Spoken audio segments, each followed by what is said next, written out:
Hello मेरे प्यारे दोस्तों, कैसे आप सबका स्वागत करता हूं आपके अपने जो मैथ T10 पर। आज हम क्लास 10 के चैप्टर नंबर 2 बहुपद को देखेंगे। इससे पहले हम चैप्टर के लिए जितना इंपॉर्टेंट पॉइंट होगा, चर, वेरिएबल, अचर, कॉन्सोनेंट, पद, टर्म, व्यंजक, एक्सप्रेशन, समीकरण, इक्वेशन, घात, पावर, गुणांक, कोफिशिएंट, शून्य, जीरो, इसको कवर करेंगे। बेसिक चीज़ को पहले हम कवर करेंगे, इसके बाद क्या करेंगे, हम इस चैप्टर को स्टार्ट कर लेंगे। अगर बेसिक चीज़ें आपको इतना क्लियर हो जाएगा ना, तो इस चैप्टर से 70 से 80% सवाल को आप बहुत ही आसानी से बना लीजिएगा और बचेगा 20 से 30% प्रश्न। तो उसके लिए क्या करना होगा, आपको थोड़ा मेहनत करना होगा। हाँ, और एक चीज़ और, इससे कंपटीशन जगत में भी प्रश्न पूछ देता है, 2x² + 3x + 2 इसमें कितने पद हैं, तो कुल 3 पद है। ऐसा प्रश्न भी कंपटीशन जगत में पूछ देता है। तो सबसे पहले हम पॉलिनॉमियल बहुपद कहते हैं किसको, इसको देखते हैं, उसके बाद हम लोग समझते हैं बेसिक चीज को। तो सबसे पहले पोली का मतलब क्या होता है, पोली, तो पोली का मतलब हुआ मेनी। मेनी को हिंदी में क्या कहते हैं, बहुत, चाहे बहुत चाहे बहु, समझ में आ रहा है ना। और नोमियल का मतलब क्या हुआ, नोमियल का मतलब क्या हुआ, टर्म को हिंदी में क्या कहते हैं, पद। जिसमें बहुत सारे पद हो उसे हम क्या कहते हैं, बहुपद कहते हैं। बस एक लाइन में, जिसमें बहुत सारे पद हो उसको क्या कहते हैं हम लोग, बहुपद कहते हैं। मेनी टर्म को ही हम लोग क्या कहते हैं, पोलिनोमियल कहते हैं। मेनी टर्म्स को ही हम लोग क्या कहते हैं, बहुपद कहते हैं। एग्जाम्पल से हम लोग क्या करते हैं, समझते हैं। एग्जाम्पल से समझिए, जैसे 2x² ये भी अपने आप में एक पद है, 3x ये भी अपने आप में पद है, 2 अपने आप में भी क्या है, एक पद है। समझ में आ रहा है ना। तो 2x² भी अपने आप में एक पद है। अगर आपसे पूछेगा 3x, तो ये भी अपने आप में एक पद है। 2 तो ये भी अपने आप में पद है। तो मेनी टर्म को ही हम लोग क्या कहते हैं, पोलिनोमियल बहुपद कहते हैं। जैसे एग्जाम्पल में एक और समझिए, 3 ये भी अपने आप में पद है, 3x ये भी अपने आप में क्या है, एक पद है, 3x² ये भी अपने आप में क्या है, एक पद है, 3xyz ये भी क्या है, अपने आप में क्या है, पद है। तो मेनी टर्म को ही हम लोग क्या कहते हैं, बहुपद कहते हैं। हर एक वह चीज़ जो चर हो या अचर हो, किसी भी रूप में, किसी भी फॉर्म में दिया हुआ हो, उसे हम बहुपद कहते हैं। समझ में आ रहा है ना। तो इसमें अगर बहुपद ज्ञात करने के लिए इसमें प्लस या माइनस कुछ भी का चिन्ह हो सकता है, माइनस, प्लस, माइनस कुछ भी हो सकता है। अब अगर आपसे पूछ देगा इसमें कितने पद है, मेनी टर्म, इसमें कितने पद है, तो आपका जवाब क्या होगा, 4। कितने पद है, तो इसमें 4 पद है, 1 2 3 4 टर्म है। समझ में आ रहा है ना। तो मेनी टर्म। तो उसके बाद प्रश्न ये उठता है, चर और अचर कहते हैं किसके, चर और अचर किसे कहते हैं। तो इसको मिटाते हैं, उसके बाद हम लोग चर अचर को समझते हैं। चर और अचर किसे कहते हैं, चर व अचर, राशियाँ। समझ में आ रहा है। चर को बोला जाता है वेरिएबल, VIABLES, वेरिएबल्स। और अचर को बोला जाता है कॉन्सोनेंट। समझ में आ रहा है ना। तो वेरिएबल किसको कहते हैं, वेरिएबल, चर किसे कहते हैं, तो कोई भी ABCD के लेटर होगा ना, A जिससे लेके Z तक ला, ABC, वो सब क्या होगा, वेरिएबल होगा। और कॉन्सोनेंट क्या होगा, कोई नंबर होगा, वो सब क्या हो जाएगा, कॉन्सोनेंट हो जाएगा। किसे कहते हैं, तो ABC.XYZ। समझ में आ रहा है ना। तो चर किसे कहते हैं, कोई भी ABCD के जो लेटर होगा उसको हम लोग क्या कहेंगे, चर कहेंगे, वेरिएबल। और कॉन्सोनेंट क्या हो जाएगा, 1 5 2 कुछ भी होगा, इन्फिनाइट में कोई भी अंक, कोई भी नंबर, उसको हम लोग क्या कहेंगे, कॉन्सोनेंट कहेंगे। समझ में आ गया। तो चर किसे कहते हैं, ABCD के लेटर को हम लोग क्या कहेंगे, चर कहेंगे। और कॉन्सोनेंट क्या कहेंगे, कोई भी अंक होगा, कोई भी नंबर हो, उसको हम लोग क्या कहेंगे, कॉन्सोनेंट कहेंगे। जैसे एग्जाम्पल से समझिए, एग्जाम्पल से आपको बहुत ही आसानी से समझ में आ जाएगा। जैसे x + y = 30 है, 10 + 20 = 30 है। समझ में आ रहा है ना। तो x + y = 30 है, x 10 + 20 = 30 है। तो चर क्या है, वेरिएबल क्या होगा, चेंज होगा। लेकिन कॉन्सोनेंट क्या है, ये फिक्स है, 2 का मतलब 2, 5 का मतलब 5। लेकिन अगर यहाँ पर अगर x का मान अगर 1 आएगा तो y का मान क्या आएगा, 29 आएगा, तब पर भी 30 पूरा जाएगा। अगर x का मान 2 रखेंगे तो y के मान क्या हो जाएगा 28 हो जाएगा। तो ये क्या हो रहा है, चर क्या है, वेरिएबल क्या है, चेंज होते रहता है। लेकिन x का मान अगर 3 लेंगे तो y का मान क्या हो जाएगा 27 हो जाएगा। समझ में आ रहा है ना। तो चर क्या हो रहा है, वेरिएबल क्या हो रहा है, चेंज होते जा रहा है। लेकिन इससे अगर कोई पूछेगा अंक में 10 और 20 को मिलाने से ही 30 बनेगा, अगर इसका मान अगर 5 कर दे, इसको अगर 20 कर देंगे तो चेंज 30 पूरेगा नहीं ना पूछेगा। तब अंक कॉन्सोनेंट क्या है, फिक्स है, लेकिन चर क्या है, वेरिएबल क्या है, चेंज होते रहता है। समझ में आ गया ना। अगर आपसे कोई पूछेगा कि पटना में अगर 5 का मायने 5 का मतलब 5 है, तो ये कलकत्ता जाएगा तो 5 का मतलब 5 ही रहेगा, दिल्ली जाएगा तब पर भी 5 का मतलब 5, मतलब इंटरनेशनली क्या है, ये फिक्स है, 5 मतलब 5। समझ में आ गया ना। तो ये फिक्स है, लेकिन वेरिएबल क्या है, चेंज होते रहता है। 3 के फिर 4 रखेंगे तो 26 आ जाएगा y का मान, यहाँ 5 रखेंगे तो 25 आ जाएगा, इधर 5 रखेंगे तो इधर 25, इधर 25 रखेंगे इधर 5 आएगा। समझ में। तो वेरिएबल क्या होगा, चेंज होगा, लेकिन कॉन्सोनेंट क्या हो जाएगा, फिक्स हो जाएगा। उसके बाद हम लोग इसको इसीलिए बोला जाता है x + y वाला इस टर्म को बोला जाता है बीजगणित। क्या बोला, और इसको बोला क्या जाता है, अंक गणित। सब क्या है अंक में, इसलिए क्या हो जाएगा अंक गणित, और ये क्या हो जाएगा बीजगणित। एल्जेब्रिक टर्म है, इसमें क्या है अंक गणित है। मतलब क्या, अंक में सब है, न्यूमेरिकल एबिलिटी में, तो इसको अंक गणित बोला गया और इसको बीज गणित बोला गया। समझ में आ गया। इसके बाद हम लोग समझते हैं बहुपद के संकेत क्या होता है। तो कहीं भी अगर आपको लिखा हुआ रहेगा p × x, समझ में आ रहा है ना, और इन्ना करके दर्शाया होगा, तो बहुपद का मतलब p का मतलब क्या होगा, पोलिनोमियल मतलब बहुपद, और x का मतलब हो गया चर, वेरिएबल, मतलब x के जगह पर कुछ भी हो सकता है। समझ में आ गया ना, 1 2 3 4 कुछ भी माना सकता है। p का मतलब पोलिनोमियल और x का मतलब वेरिएबल, कोई भी हो सकता है, वेरिएबल चेंज होते रहता है। समझ में आ गया ना।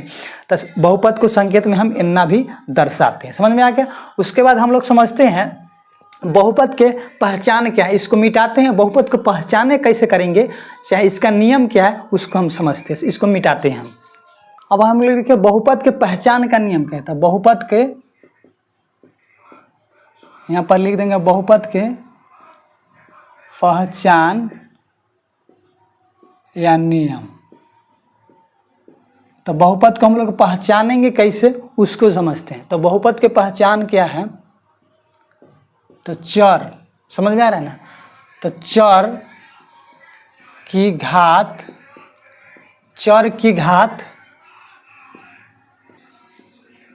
हमेशा पूर्ण संख्या होना चाहिए। यानी कि ABCD के लेटर होगा ना, उसका घात क्या होना चाहिए, हमेशा पूर्ण संख्या होना चाहिए। समझ में आ गया ना। पूर्ण संख्या किससे कहते हैं, पूर्ण संख्या, इसमें नया शब्द है, पूर्ण संख्या किससे कहते हैं। तो पूर्ण संख्या किसे कहते हैं, तो पूर्ण संख्या, यानी कि पूर्ण संख्या को बोला जाता है होल नंबर। क्या बोला जाता है, होल नंबर।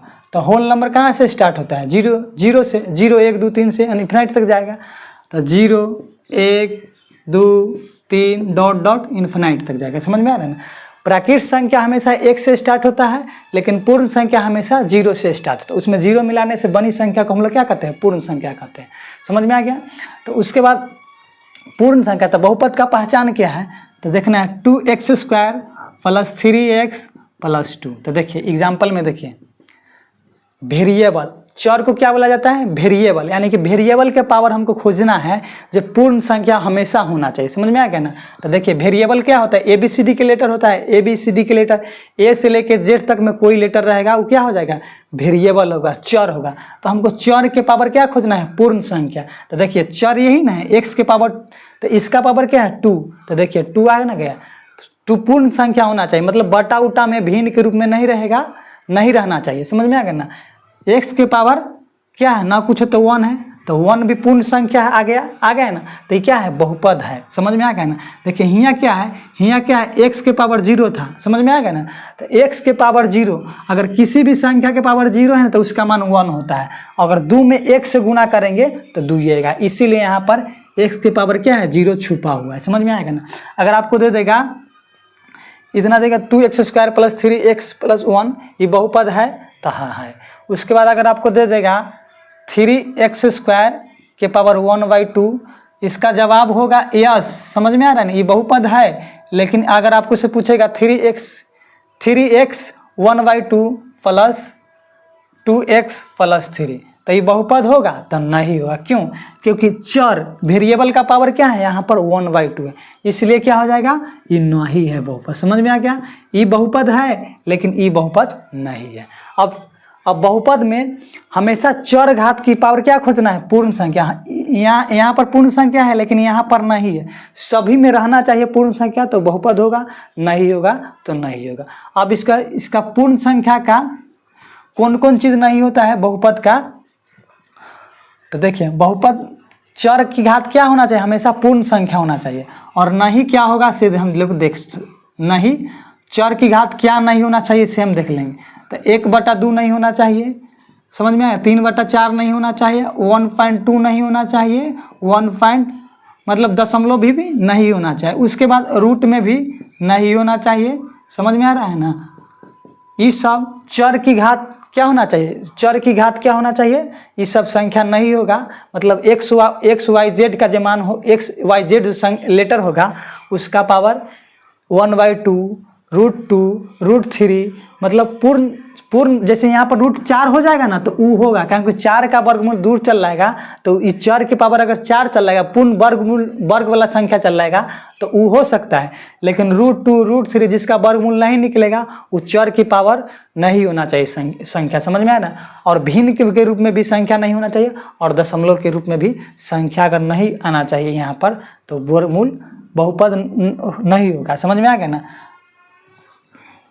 उसके बाद देख लें, जैसे अगर आपसे पूछ लेगा 5x, समझ में आ रहा है ना, 5x और √13x दे देगा। समझ में आएगा, तो ये बहुपद है कि नहीं, समझ में आ रहा है ना, बहुपद ही है कि नहीं।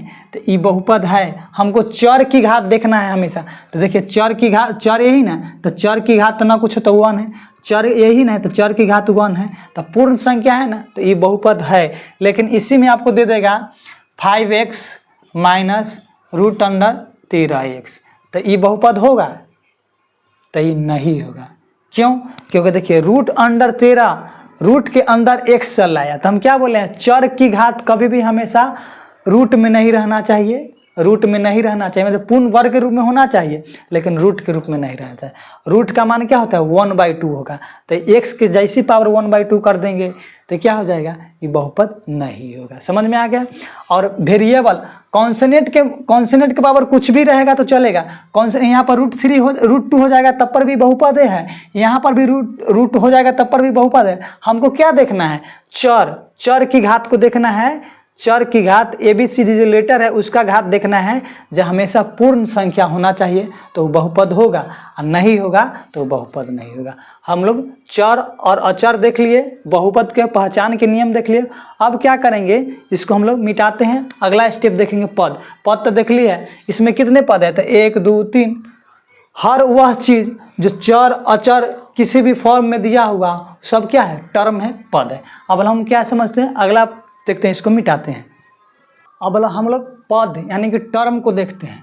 तो पद में टर्म मतलब पद में 3 प्रकार के होते हैं, एक पद, द्विपद, त्रिपद। एक पद को मोनोमियल, द्विपद को बाइनोमियल, त्रिपद को ट्राइनोमियल बोला जाता है।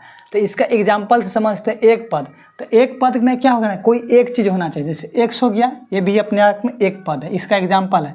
और पावर भी हमेशा 1 रहना चाहिए। समझ में आएगा ना, एक पद माने x की पावर हमेशा क्या रहना चाहिए, हमेशा 1 रहना चाहिए। एक पद का मतलब यही होगा। उसके बाद 2x, ये भी अपने आप में एक पद है। उसके बाद दे देंगे 4, ये भी अपने आप में क्या है, एक पद है। समझ में आ रहा है ना। उसके बाद दे देंगे 3xyz, ये भी अपने आप में क्या है, एक पद है। समझ में आ रहा है ना।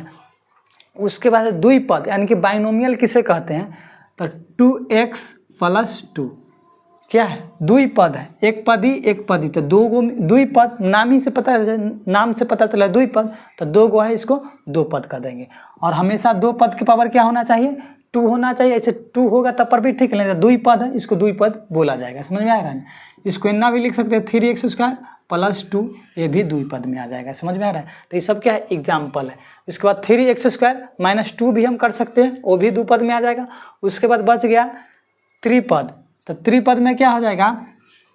3x² + 2x + 3 क्या है? 3 पद में है, एक पदी एक पदी एक पदी, तो 3 पद है, तो 3 पद होना चाहिए। समझ में आ रहा है? तो सब क्या होगा? 3 पद में भी इसको ना भी हम लिख सकते हैं, सॉरी 3xy + 3x + 2 ये भी क्या है? 3 पद का होगा। समझ में आ रहा है? तो 3 पद है। उसके बाद हम लोग देखेंगे बहुपद, व्यंजक और समीकरण।